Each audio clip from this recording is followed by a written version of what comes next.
Got a little bit of digging to do today, so let's get on with that.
And this job is the site of one of our other jobs, one of our other videos that I've done.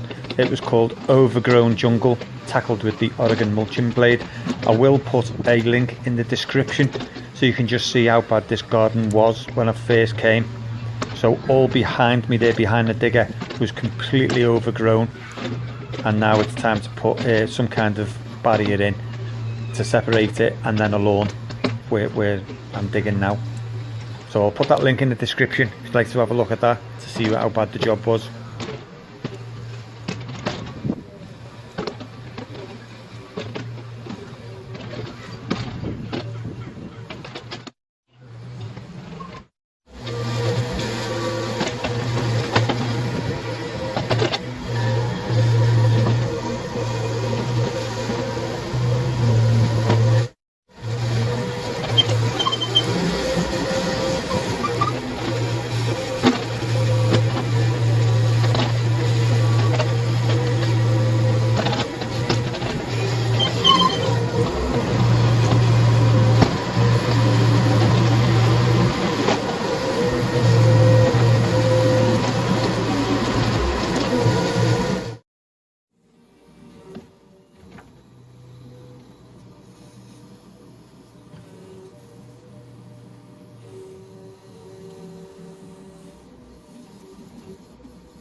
Well, we've got to change of plan here. I was going to put the posts in and level them as I went, and then work my way around and then just put the sleepers next to them. That isn't going to work. It's not going to work at all, because this post now and this post is level, and yes, the next one, look how low, it's right down to the ground, and then you can see the ground rises up there. So that is just not feasible. What I'm going to do, I've just been having a little think and a little bit of look at the job, because every job's different. So nothing's just like straightforward and a set of rules to do a job, a certain job. So what I'm going to do is it's going to be a little bit of doing it by eye really. I'm going to place all the sleepers out so I can get the curve, so at least first and foremost the curve looks okay. And I'm going to bed them on some stone just for a little bit of drainage. You don't need to, they're treated, but you know, you don't need to, but I'm going to put some hard cut underneath them. I mean, my original plan was to put that on first and then lay them to get the hard core sort of in a level, but that's not going to work. So what I'm going to do is put the sleepers out and then move the sleepers one at a time and then put the stone down and then level them. But I'll start from the highest point and then I'll work my way down. So I'll lay the sleepers down now.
Just a little bit of old school sawing today, and I can't believe I'm using the old saw because I've got chop saws, I've got skill saws, I've got track saws, and I'm going to use this. Not to worry, it's only one cut, but this reminds me of a little thing that happened at school, and there was a guy in my class called Peter Hanley, no relation whatsoever, same name, well, second name. And we were doing woodwork, which I loved by the way, and we were doing bowls on a lathe, and we were each given a block of wood which was about this big, about you know, about 10 inches by 10 inches, something like that, could have been 12 by 12, and we drew the circle around for the bowl, and then we had to cut the excess wood off at sort of the diamonds, the corners off the wood, and it was quite hard to cut, and he cut one and realised how hard it was. And going back to school in those days, a bit gullible, he then came round us, the lads, and said, see if you can cut one of them off quicker than me. So we're all having a go, all cutting the wood off. He's standing there getting all his wood cut. Things I've learned. So yeah, just cutting this by hand. I'll get on with that.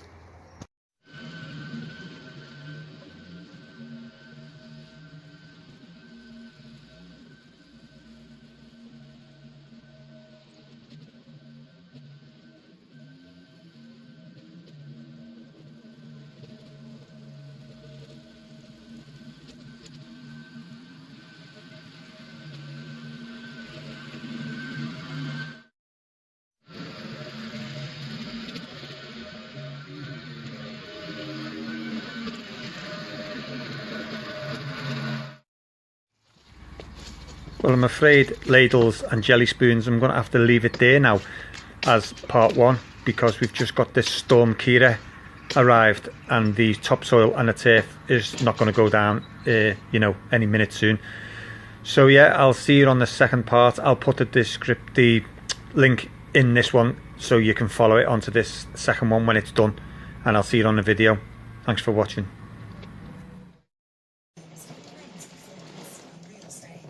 And as you can see, this is Storm Kira. I don't think there'll be any turfing for the next couple of days. I'll see you when the video is out.